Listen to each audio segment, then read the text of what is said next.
Welcome to today's Awesome Marriage Podcast. Today, I'm so excited for you to meet Chelsea Damon. She's the author of I Thought This Would Make Me Happy and Together with Christ, a dating couples devotional. She's the author of chelseadamon.com. It's a website where moms and wives are encouraged in healthy, Christ-centered lives and relationships. Chelsea and her husband, Josh, have been married 11 years and they have 3 kids. I think you're going to love this interview. Let's go to the studio right now. Chelsea, welcome to Awesome Marriage Podcast. It is so good to have you here. Thank you for saying yes and being with us today.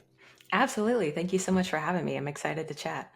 Yeah, I am too. So let's kind of jump into not being happy in marriage. I mean, that's a really honest thing to say. What led you to write that book? I guess I would say there was this moment where I felt very alone and like something was wrong with me.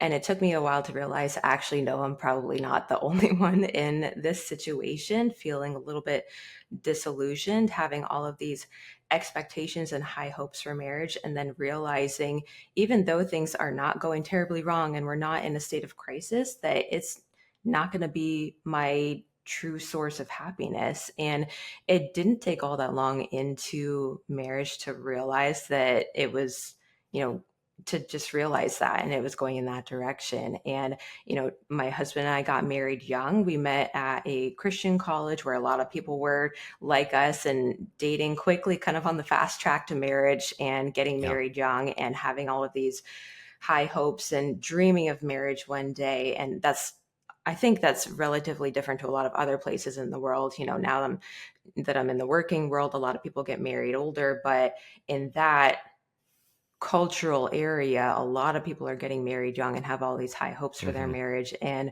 I think a few years into it, they realize like, oh, this isn't going to be my source of identity, my source of hope and happiness. And then when they are in that realization, it really kind of turns their world upside down. They're like, okay, well, what's it going to be now? And why isn't this my true source of happiness? Yeah, that's so true. And I think, when Nancy and I got married, we were quite a few years ago, 54 actually. But, it was kind of the same thing. We got married very young. I think marriage was different. When we almost didn't make it at year 7 is when Nancy really felt like she wasn't as happy as she needed to be in a marriage. So that word has been, that was kind of cast over our marriage and we had to deal with that, which we did. But I think you're right. And I think people getting married, it seems like the culture of a Christian college or some people that are just really involved in maybe an organization like Crew or something like that, tend to get married younger. Maybe it's because we want to stay pure to marriage and we kind of think that we might as well get married, Yeah. But I think there's a different reasons for it. But I think a lot of people, if they're really honest, would say that there was a time where they felt that the expectation of what they had and wanted in marriage was different from what they're experiencing. And then you kind of like it did. Well, let's just talk about how did your expectations before marriage affect your relationship once you got married? Yeah. So I don't know if it's just me, but I was always the type where I had to have a person where I felt very secure. And growing up, I had a twin brother and he and I did everything together. So I always had that kind of buffer person to fall back on. Yeah. It felt like I always had someone who was there to love me no matter what. And then when I got a little bit older, I had a small, super close-knit group of friends and they were always kind of my person. And I felt like I was never comfortable with being put outside my comfort zone unless I had that comfort person. And so as I got older, I think I supposed that my spouse was going to be that comfort person. And that's not to say that he isn't. Josh and I do everything together. We love traveling together and we, go to social events together because we're both introverts and we love being that person for each other. But, I think I thought that he was just going to be that safety net and that sense of security. And then when we got a few years into our marriage, or not even that long, and we were fighting and it felt like we disagreed on some things and we didn't see eye to eye on some things, that sense of security that I had so much hope in started to feel very thin. And that scared me a lot. Like, what if we're not always on the same page about everything? What are we going to do about that? And where's, if he's not everything that I dreamed, like always accepting every single flaw that I have, or, always being perfect person and coming through in every single situation. If that's not the case, then what am I going to do? Because Hmm. that was like my retirement plan, basically. Like that's what I imagined. Yeah. And so, there was a moment early on in our marriage where it felt very scary, and I felt very alone, thinking that, okay, this isn't exactly how I thought it was going to be. And I was realizing that my husband is a human just like I was. And that was like very scary to me because I had put him on this pedestal, almost like a godlike Mm, figure. Like he's going to be my sense of security, sure. my sense of identity. And I hadn't really done the hard work of identifying what that was before I went into marriage. And that was a lot of issues. I had to do a lot of hard work realizing what those issues were in my life, where I was trying to find my sense of identity and security in him as a person. And I had to do some work like, okay, who does God say that I am, Yeah. without, aside from my husband and my marriage and who I am in that? What does God say about me? What does God say is true? And really do some soul searching to see who I was in Christ without trying to find that sense of security in my spouse. Yeah. And so was that the first time you really dealt with that? Because your brother and friends and things, but now in marriage, it's kind of like, I'm in this for life. And Yeah, it so, truly was. Marriage does a really good job at showing you who you are yeah, and all of yes. your faults. So yeah, I think that was the first time that I really had to look at it head on, and see, marriage is the first time when we really are shown our true, level of selfishness, Yeah. expectations that we might not even have known that we had. And so it's a good wake up call for who you are as a person if you're actually willing to kind of take a look at yourself. I don't know if everyone truly is ready for that. But yeah, it can be a big wake up call to who you are as a person and the flaws that you're bringing into a relationship. Yeah. And sometimes that's definitely hard to face or to even want to dig into. It's easy to point the finger at the other Hmm. person or something like that. So when this was going on with you, what was going on with Josh? What were his expectations and how was he experienced the marriage at that time when you kind of went through this kind of marriage crisis? Yeah, well, I think he was thrown through a lot through the first couple of years of our marriage. So we got married, and then about 6 months later, we found out we were pregnant with our son. And so we got married at 21, found out we were pregnant very quickly. We lived 6 hours away from our closest family. So we were having to try to build our own sense of community at the time. We were both finishing up school and working part-time jobs. And so, he felt, okay, I need to hurry up and finish his degree and find a full-time job. So he was feeling all of the pressure that comes with all of those expectations very quickly, maybe quicker than most people do, even when they go into marriage, or people, Yeah, especially quicker than people do if they go into marriage later in life when maybe they have been sure. working for a while and have a home. So we were feeling all of those pressures, and he probably felt it much stronger than I did because I was still leaning on him to be my source of Mm, happiness, my source of security. And I think even if he couldn't necessarily communicate that he was feeling all of those pressures, he was definitely feeling it. And so, I think there's a lot of anxiety there. And mm, yeah, it came out in a lot of frustration. We were, living paycheck to paycheck. And if I would go grocery shopping and come home with a bunch of bags, it would just, fuel his anxiety. Like, why did you buy so much? We don't have money for this. And so we had to really learn how to dig deeper. Like, okay, we're frustrated because there's 10 bags of groceries on the floor, but really you're feeling this sense of anxiety about our finances and finding the right job that you don't feel. So we had to like peel back the layers of the yeah. onion a lot and deal with that. And it was kind of a crash course for us in trying to communicate and figure Mhm. out those beneath the surface issues that were happening between us and in our marriage, and just, things that were happening circumstantially. So did you feel like were you able to talk about those things together? Did you feel like you guys or was it Yeah, too much tension there? yes and no. I think we've always been the type that have felt pretty comfortable talking about most things, but we went through a phase where we did fight a lot. And it's funny, he grew up in a family that was very comfortable just being very direct with each other. And my family was much more passive. You kind of like made little comments and hoped that they got it. So I had, so it's funny, even when we were dating, this is a thing that we were dealing with, because I remember having a lot of anxiety when it came to confrontation. And he had to teach me, like, okay, you can actually say what you're thinking to me. That's a safe thing to do.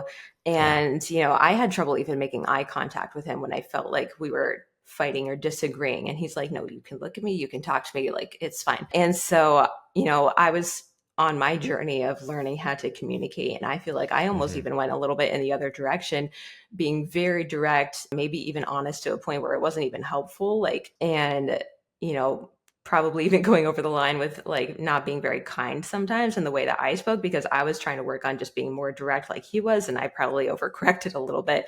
And so we were sure. dealing with that.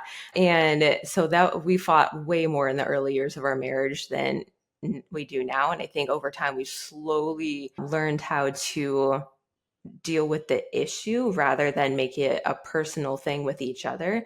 You know, it's we had to learn how to team up and kind of battle the issue that we are facing rather than battling each other and trying to correct each other all the time, if that makes sense. Yeah, it does, and that's I think that's a huge step for any of us when we get in marriage of not making it personal, and then beginning to say, okay, we got this problem here. If we don't attack it together, we're going to be in trouble. We're not going to get it Yeah. solved, and we're probably going to continue to beat each other up. Yeah. And that's not where you want to be with the marriage. So it's kind of like you went through that process, and you both kind Hmm. of were learning through that process. So taking from what you went through, what do you find that couples find most surprising about marriage? I think one of the things that couples find really surprising about marriage is the expectations that they don't even know that they're bringing into a marriage, and they don't realize just how deep your backgrounds or your own expectations go. Like I mentioned, Josh was raised in a family that was very direct. Even there down to Hmm. the sense of humor was very different than how the sense of humor in the family that I grew up in. And Josh's family, they lovingly tease each other all the time. Well, when Josh and I first got together, that just felt very mean. And I had to learn to open up a little bit and laugh at myself. And that's like kind of we've adopted that now, and now we tease each other a lot in my family. But I had to kind of learn, like, oh, they're doing this because we love each other, not because we're criticizing each other. There's a difference Yeah, there. sure. And so, and I had all these expectations where, I shouldn't even have to ask to have the trash taken out because that's a man's job or something like that, because that's how it always was in my family. And that wasn't necessarily how it always was in his family. Although, that specific example, I think his dad does take the trash out. But things like that, where like you have these expectations that you don't even think to discuss ahead of time because you're bringing it in. And I think another thing is you have no idea how selfish you are until you Hmm. have to give something up. And yeah, I think that's something that a lot of couples deal with coming into marriage is, we always feel whether we are able to communicate this or not, we often feel like there should be more give from your spouse than take.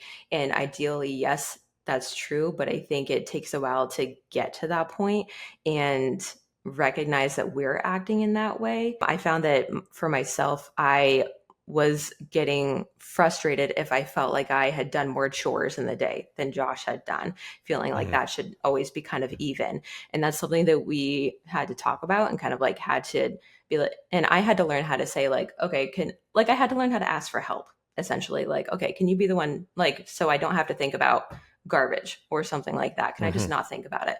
And so in communicating that, we were able to resolve that issue, but sometimes we let things fester and we get a sense of victim. I've noticed this a lot, where we get a sense of victimhood as well Hmm. as putting ourselves on a pedestal at the same time. Like, I'm so much of a better person because I feel like I'm doing all these things to maybe work on our marriage or maybe things around the house. And I feel like a better person, but I'm also a victim at the same time because I have to deal with you not Yeah. like doing whatever I expect you to do, meeting my expectations.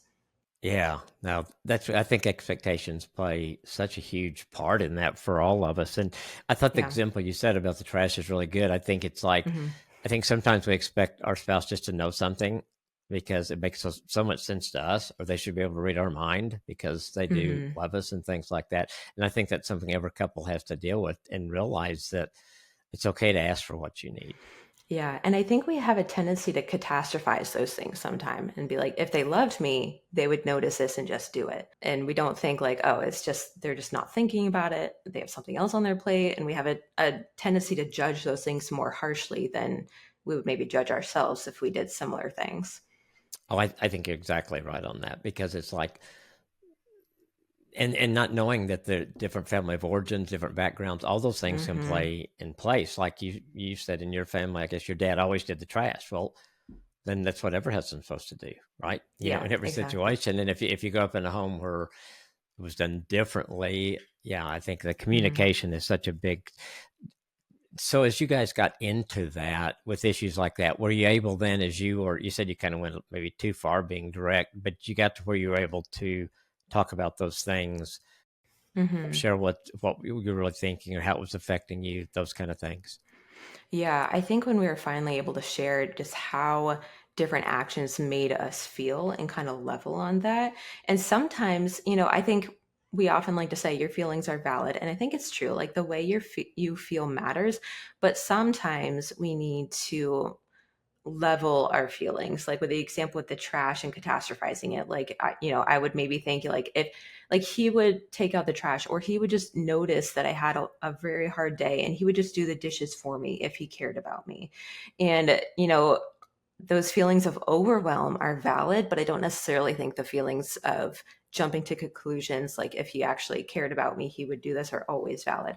And that's where Right. having those really honest conversations are important, because I could go to Josh and say, I don't feel very cared for when you don't take the time to notice these things. Yeah. And that's something that he could certainly work on, trying to notice, like, hard day, okay, what can I do to help? Things like that. That's something that he could definitely work on. But I could also work on not catastrophizing those feelings and making it into a much more existential issue than what it actually is. And we can, Hmm. going back to the point earlier, deal with the issue together rather than trying to fix him or him trying to fix me, us against each other. We can pit ourselves against the issue.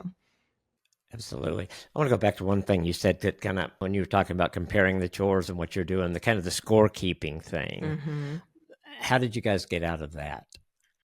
Yeah, I think honestly, I that was more of a thing that I had to, I think it's twofold. I had to talk to Josh about what would help me and open his Okay. eyes to that, because when we first got married, we were basically college students and we were both fairly Yeah. messy. And then I think over time I grew to like the idea of a tidy home, everything in its place, and he didn't grow at the same speed as me. And that's not necessarily fair because we like both entered the race at the same pace. So I had to communicate that, like, it helps me feel less anxious and I feel like I can think more clearly when the house is clean. So can you please just help me do that? And so I That's had to learn good. how to communicate things like that. But at the same time, I also had to learn to surrender some of my expectations to God and not feel like my husband had to constantly check off a to-do list for me, or else I would be angry with him or unhappy with him.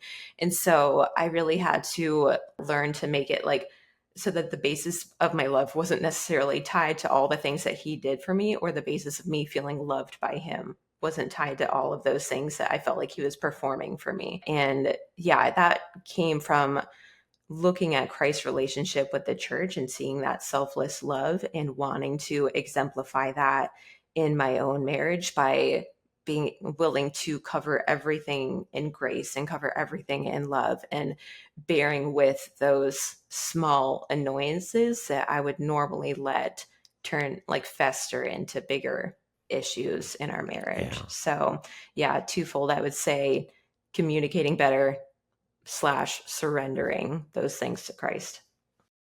Yeah, I think that makes so much sense. So that when you started the surrendering and realized comparing marriage to Christ's relationship with the church, was that a process for you? It absolutely was. I remember it wasn't because I remember it's kind of almost like your conversion moment when like you Yeah. finally feel like you have Christ's grace in your life, and then it's like the work of working that out and becoming more Christ-like throughout your life. So I remember a moment when Josh and I had a fight over something in our kitchen early on in the marriage, and I remember like where I was standing, like up against the kitchen counter, just kind of being quiet after the fact and reflecting and thinking like, okay, God, like it's you and me now. And I talk about this story in the book, but it was in that moment when I realized that I was really putting way too much on Josh, and so much of my sense of security was not in the right place. And it was in that moment that I decided to try to put that back on Christ and find my happiness in Christ. And in doing that, I was able to really work on how I meditated on Christ through the scriptures and through prayer and finding beauty in that relationship. And from that, I was able to find more of a sense of security in who I was in Christ. And that helped me to alleviate over time, alleviate so much of the pressure that I was putting on Mm. Josh to be that person. And so I think it was a long process to switch my mindset and shift my expectations from Josh being that savior to Christ being that savior. But there was kind of a moment where I remember this feeling of Christ almost saying, like, finally, like, yes, this is how it's supposed to be. Mm. I want you to rely on me. I want you to depend on me in this way, like you have been doing with Josh or other people for so long. So, yeah, I would say both that kind of momentary realization that it wasn't supposed to be the way that I was making it with all my expectations on Josh. And then over time, just trying to work on what that actually looks like in real life. Yeah, because I think it takes time for us to. I mean, obviously, God could just zap us and make us start serving well all at once. But Hmm. it seems like it is that process and learning. But I think the key for you was when you made that decision and you realized this is what Jesus wants me to do. This is how he Yeah. wants me to, my relationship with him to be like. And then what does that do for my marriage? And that's a Yeah. huge Yeah. step. That's really Yeah, good. absolutely. And I'm glad that happened. I mean, there's been, I've seen like trends of growth through our marriage. Like we're gradually getting Uh-huh. better, but we go through seasons of being kind of maybe what would be like the ideal couple. We like never fight and we laugh all the time. We have so much fun together. And then seasons of life where it seems like we're arguing more and we're kind of like constantly butting Yeah. heads, and then we go back into other seasons. So, but I've seen the trend go upward, but we've been through more difficult seasons since then, like I think like 5 years into our marriage, we got to a point where there's a lot of transitions happening where we had just had our second child. We decided to move in with his parents and try to save up for our first home and pay off some Hmm. student loans. And in that time, I was doing my blogging and I was a stay-at-home mom, and Josh was working outside the home. And we kind of thought that we were going to pick up that same routine and dynamic when we moved in with his parents across the country. And then a few months into that, it was a lot harder for him to find work than we anticipated. And so we ended up flipping that whole dynamic on its head. And I started to be the one, I said, okay, I'm going to try to find a job and alleviate some of that pressure. And I got my first role in marketing for a tech startup. And since then, that's kind of become the career that I've had. And he's been the stay at home parent since then. And I remember at first thinking, like, this is just temporary, it's fine. And then about a year into it, I realized, okay, this probably isn't a temporary thing. And this is going to be how it is for the foreseeable future. And I remember feeling this sense of something was taken from me, and I Mm. had to deal with a lot of anger through that I felt like my stay-at-home motherhood was kind of taken away from me, even Yeah. though we were in a much better place than we were before. Like we were earning money towards our goal and saving up for our first home. And a few years into that, we were able to buy our first home, and our kids were able to be home with a parent. And I was working from home, so I was able to be with the kids too. So everything about Mm. our life was in a better place because of this situation that we were in. But I still found myself with a lot of resentment because I felt like I wasn't, that was, going back to the expectations, I wasn't living the life that I expected to live, and I wasn't having the outcome that I thought I was going to have. So, and because I was still holding on to that so tightly, I was dealing with all this anger. So, the good work that God started in me years earlier, like I said, there's a trend line where it's sometimes Yeah. been way easier to execute than other times. So how did God help you work through that? Yeah, eventually, after a couple years into that, I remember I feel like I had this underlying anger. And even though it wasn't always expressing itself, it was just kind of always simmering in the background. I was Mm, just very frustrated at where we were in life, even sitting in our brand new home, picking the kids up from the bus at school, even though everything was right. Just remember feeling like something had been taken away from me. And I remember just kind of feeling sick of myself after a while, sick of having this anger and being tired of being angry and mhm. resentful. And I didn't like the kind of wife that I was. And I really had to surrender that to God because I was realizing like Josh didn't do anything wrong. He didn't do anything to me. He was still providing for our family in the way that our family needed it. And I had to really give that end expectation to Christ where I had pictured our family looking one way and it was looking a different way. And I had to surrender that to Christ and realize that this was where He had our family and we could still do so many good things for the glory of God if I could surrender this to Him. But it was really holding me back. So once I remember sitting and just praying, like, God, just please help me love my husband better because I'm not doing a good job of Mm, it right now. And once I was able to almost kind of like utter those words or start to surrender that to Christ, I feel like it was then that He was able to start doing that work in my heart of softening my heart towards my husband and helping me find joy in our current circumstance that I hadn't previously been finding joy in it. And yeah, God really started to do a good work in my heart after that. And I think He really started to, I would say mend our marriage, but it was really just the anger and frustration that I was holding in my own heart. mhm. But yeah, it was once I was able to finally surrender that to Christ and start praying. I hadn't been praying about it for that whole time. And it was once I was finally able to start praying about that and in praying about it, surrendering it to Christ, that it finally started to work out better. It's so powerful. And I think it's Yeah. just such a great example of when we surrender that He's just right there. I mean, He's right there Yeah. to teach us, to guide us, whatever wants to build in us at that time. Yeah. Sometimes He's just waiting for us to finally let Yeah. it go. Yeah. Hmm. It's Yeah, for and sure.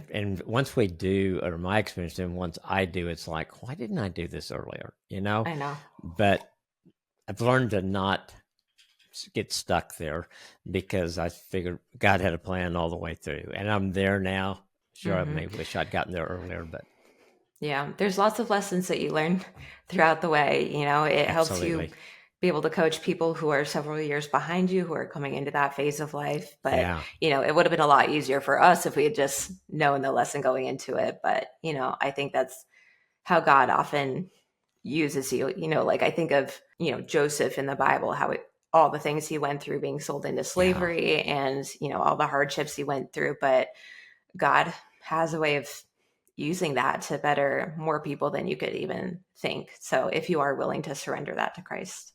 absolutely, absolutely. So let's kind of switch a little bit. What are some of the mistakes that you feel like couples make when that they're tempted to make when their marriage doesn't make them happy?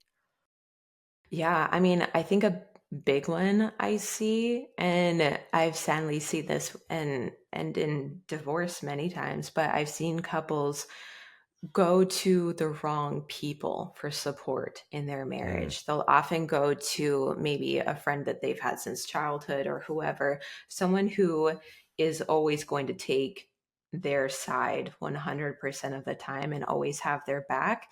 And I think you need a person who is always going to have your back, but you need someone who's willing to speak truth into your life yeah, because lots of times we have our own blind spots in marriage and we need someone to be able to shine a light in those places. So, yeah, I've seen a lot of people go to good friends and maybe vent about their spouse, but it's essentially an echo chamber where they're being told, like, I can't believe he would do that, or you really need yeah, to stick up for yourself. And maybe that's true, but they're not telling you how to do it well. They're not telling you how to communicate. Maybe they're telling you how to put your spouse in his place or something like that, and or maybe trying to help you fix him in the not most constructive ways. And yeah, couples need friends who are supportive of their marriage as a whole, and they need people who will pray for them and seek the scriptures with them and God's truth in the scriptures with them, and point them towards the truth and tell them the things that are maybe a little bit difficult to hear,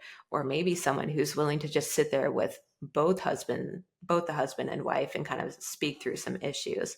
And so yeah, I think having and not either no support or having the wrong support can be really harmful for a marriage.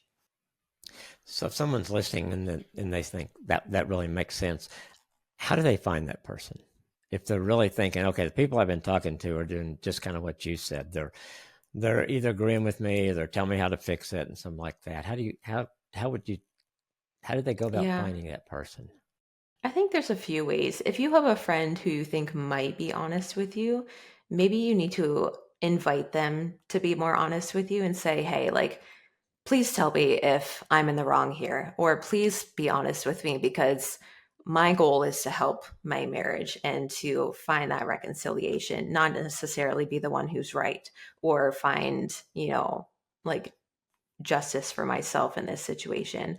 So maybe you have a friend that's almost there that just kind of needs permission to be more honest with you. And if you don't have that, you might need to try to seek some counseling through your church. And that might either be like a licensed therapist or just counselors through the church who are willing to be that mediator between you and Yeah. your spouse and that objective third party in that situation. So it could be a friend, but sometimes it might even be better just to kind of have someone who is coming into it with a fresh set of eyes. Yeah. I love what you said about giving a friend that you see could be that person the permission to speak into Mhm. you, to speak honest. Because, I work with a lot of couples and guys that just don't have any accountability. And I'm, Mhm. ask them to get an accountability partner for just Yeah. because I think it's good for all of us to have that. But I tell them, I said, you got to find somebody that's going to love you enough to get in your face when they need to get in your face.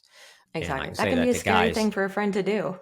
Yeah, I wouldn't say that to a lady that way, but to a guy, yeah, it's like somebody Yeah. like that. But I think when you give them permission, hopefully that begins where they're willing to take that step. Because I think I want somebody in my life that's going to be honest with me. I got plenty of people Mhm. that tell me I do everything good, and I know I Yeah. don't, and so I need that Yeah. person that says, "Hey, wait a minute, I'm seeing Mhm. something. Can we have coffee and talk about it?"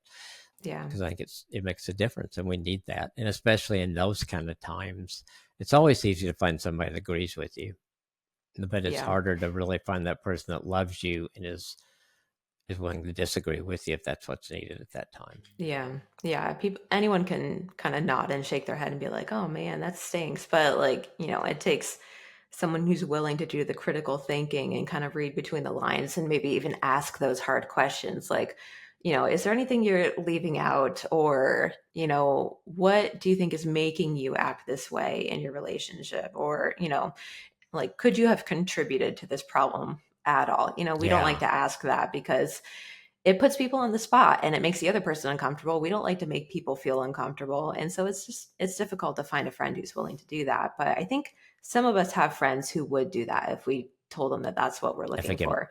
And we need to be willing to take that constructive feedback too. right, we can't give them permission and then just get mad Yeah. at them or something Yeah. like that because it is hard to hear at times. Yeah. So Absolutely. I think that's really important. So in the book, you mentioned that there are some heart symptoms that bring hmm strife. Talk about what heart symptoms are. Yeah. So I think selfishness truly is a big one, and that meant it's hard because I think selfishness can honestly be the root of a lot of surface level behaviors, and we really need to be willing to be honest with ourselves and see like, okay, am I really trying to push for what I want in this situation, Hmm. and how dire is it really? It could be that you feel like you're doing too much work around the house and it's not a fair share. Or it could be that your life doesn't look exactly how you imagined it would, and you're unwilling to let go of that unmet expectation. And, that could like oftentimes when we just boil it down right at the bottom of the pot, we're going to find our own sense of selfishness or pride. Maybe we're not being seen the way we want. Maybe our marriage just doesn't look exactly how we thought it would. And yeah, you really have to do kind of the inward work to boil down those issues to that heart symptom like selfishness. Sometimes it's pride, and we're unwilling to be honest with ourselves about Hmm. the ways that we need to change. If we're quick to anger, or if we have a tendency to be irresponsible with our resources, but we justify it every time, like, I was just trying to give a gift to this person, or I really needed that new bag for a work trip or something. And we're just not Sure. really willing to compromise in those areas. And I think it's really hard to be able to change. And I think it's more difficult for people who maybe get married a little bit later. It's difficult for everyone. I think it might be a little bit more difficult for people who get married a little bit later in life because they're a little bit more set in their ways, and it's Hmm. harder to, go back to your core and make those very core changes. But yeah, it's hard work that we all need to do, and it's very difficult. I think it is. I think selfishness, obviously, from the very beginning of time, I guess, or Adam and Eve in the garden, Hmm. has been a problem for us as humans, Yeah. and are selfish and like that. What about humility? How do you cultivate that in a marriage? Yeah, I think it really comes from a place of opening your eyes against not where you stand against your spouse, but where you stand with Christ, and understanding that we are nothing without the grace of God. We are a sinful, fallen human being. We're not better or worse than our spouse. We are both broken. And so, yeah, you really have to take an honest look of where you stand against God. And it's also so important to remember just how much we have been forgiven and how much Mm-hmm. grace we have received.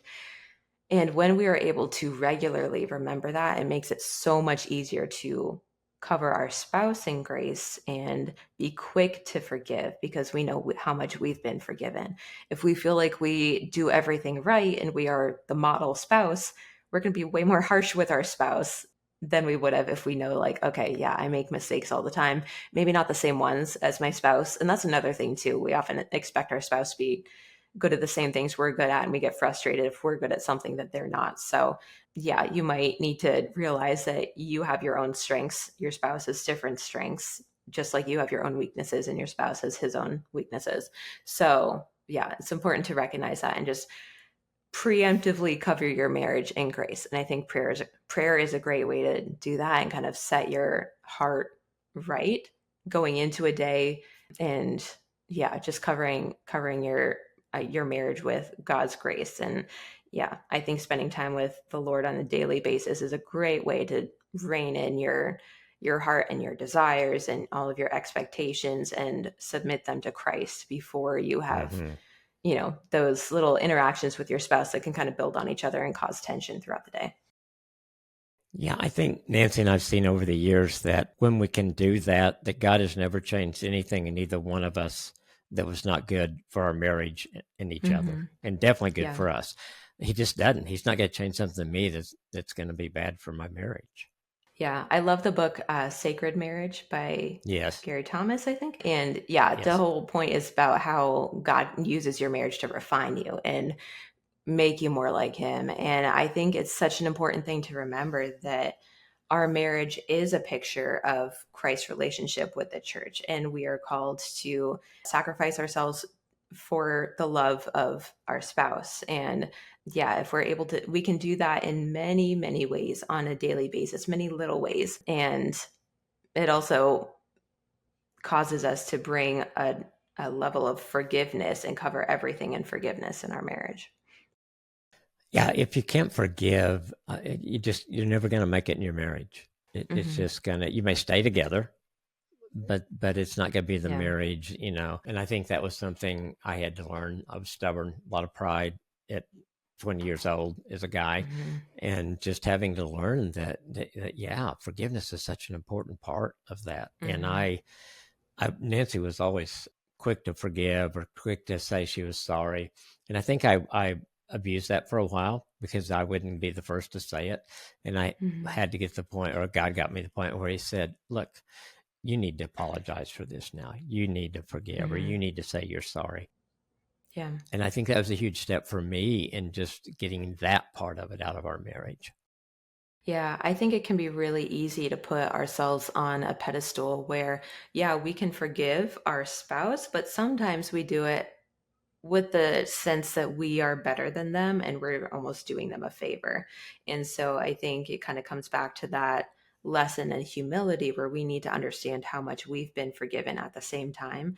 And that allows us to truly have a humble attitude when we're forgiving our spouse. And that's when we're truly ready to kind of cultivate that humility in our marriage where we're able to work through some of those issues and not get that sense of superiority. I speak about this a decent amount because, I have a story in the book where there was this husband and wife in the church that I attended growing up, and they were a little bit older, and the wife was a regular churchgoer, very involved, and the husband was an alcoholic. And for years we heard about this husband who never showed up to church, but we always had such high praise for his wife, who, despite this very difficult circumstance, kept going to church and was so involved. And eventually, her husband went to counseling, was able to overcome his addiction to alcohol, and started coming to church with her.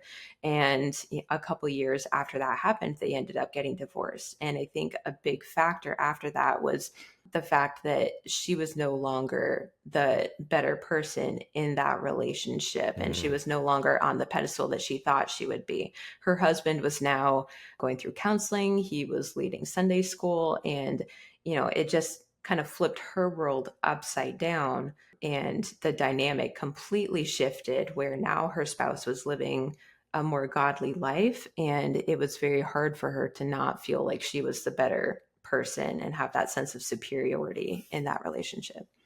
Wow, that's a really strong story. Hmm. But I can Yeah. definitely see that happen. Yeah, I mean, a lot Hmm. of her identity was caught up in being the better person in this marriage, and of course, Hmm. everybody at church probably thought that. But then all of a sudden, he comes in, and what maybe other people in the church, maybe she was praying for, and then it happens, and it was hard for her to adjust to that. Yeah, I related to the parable of the prodigal son, where one son was out partying and squandering all his wealth, and the one son had remained faithful his whole life. And then at the end, the father throws the party when the other son comes home and repents and wants to be part of his father's family again, and the other son is just embittered that, but he lived his whole life doing all these things, and I was faithful this whole time, yet you're welcoming him in. Like, what about me? I've been faithful this whole time. Like, where's my Yeah. praise? Where's my recognition? And so I think we can often do the same thing in our marriage where we maybe even sometimes enjoy feeling like the better person. And it takes a lot of humility to try to, maybe our spouse is dropping the ball, and it takes a lot of humility to try to reach them where they're at and seek help with them rather than going years of just being the bigger person in your relationship and almost making that your identity sometimes. Yeah, it's definitely something to look out for because we can all fall into that, I think. So we've talked about marriage as a redemptive relationship. What's that look like for you and Joss in your marriage? Yeah, I think it has grown into a place where we are much faster to forgive, and we're much more quick to remember how we've been forgiven by Christ in our lives. And I think that's come from really investing in our relationship with Christ more. It hasn't come from trying to fix each other and make our spouse a better person. And it's in realizing that our marriage is supposed to be a picture of Christ in the church. And, the church is not a perfect person. The church can sin and mess up, and we can sometimes follow idols and not make Christ the most important thing.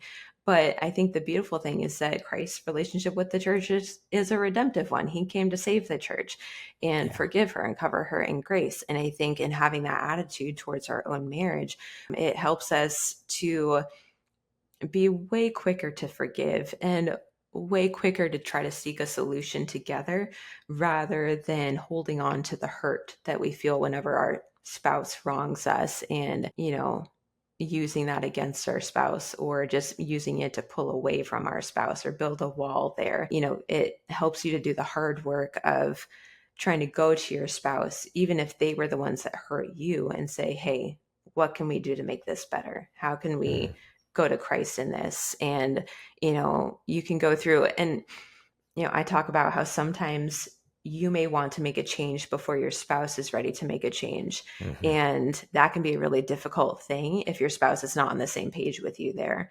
But nothing's going to change at all if you just wait for them to make the first move sometimes. So you got to be willing to make that first change. And I think that is an example of Christ in the church as well, where obviously Christ had to be the one to make that first move. We couldn't save ourselves. Christ had to be the one to come and do that. Yeah, So, sometimes we might be in a place where we're feeling convicted about whatever in our marriage, and we need to take that to Christ before our spouse is there at all. And we need to cover that in prayer. And then, Lord willing, God will kind of bring them in and open their eyes to whatever issue is happening too. yeah, that's a great way to look at it. And it Hmm. just being willing to take that first step Yeah. and Hmm. and then begin to trust God and let Him begin to make the changes in you. Yeah. Um, Yeah. Absolutely. and not worry, and then leave your spouse to the Holy Spirit, to God, to pray for him or her, and let God work on you. That's so good. Last question: what are you loving about your marriage with Josh today? Yeah. I feel like we're in a place right now where it's just so much more. I say the word enjoyable. I feel like we're laughing so much more now. And even though we're in a busy phase of life. I'm working and a book's just come out. We just started homeschooling our children and we are doing respite foster placements on the weekend. And so many of these things are happening, but I feel like we are in so much of a stronger place right now because we feel like we have such a deep foundation. And a lot of that has come with just practice with communicating through issues. And a lot of that has come through growing with our relationship with Christ. But because of that, I feel like we're able to look at the difficult things that come our way. And, it's like Proverbs 31, where it says that she looks at danger and laughs. We're able to look at the difficult things that come our way and kind of laugh at it and laugh together because we have that strong foundation in Christ that makes us so much stronger and more resilient. And so I feel like we're just in a place where we're not in survival mode anymore, and we're able to enjoy each other's company so much more. And even though we're still in a busy phase, it feels like we're on the same page, we're on the same team, and it's just a great, looking back, it's wonderful to see how far we've come to be able to get to this place. Mm-hmm. Yeah, you're kind of living out the two, become one. Hmm. And I think we all have to go through that. I think going back to what you said, the first marriage usually isn't what our expectations is going into it. So I think Yeah. the marriages that make it through that and fight through it, like you and Josh have, are the ones who are willing to let God make it what God wants it to be. And I think when Yeah. we surrender that to Him, amazing thing happen. Yeah, If I for would have sure. charted out our marriage and we'd followed my game plan from day one, it's been a train wreck a long time ago. We just would not have done it well, not have done it well. Mhm. So where can people find you? The book is I Thought This Would Make Me Happy. It's available everywhere. If people want to follow Mhm. you, get in touch with you, how would they do that? Yeah, I'm at chelseadamon.com. That's my website. And then I'm on Instagram, mostly Chelsea Lee Damon. So yeah, you can Okay, find me there. that's great. Chelsea, this has been such a great time listening and talking. I love your story. I think the book's going to touch so many people because it's such a relatable book. And just thanks again for spending time with us and appreciate it very much. Yeah, thank you. I appreciate you having me. Thanks.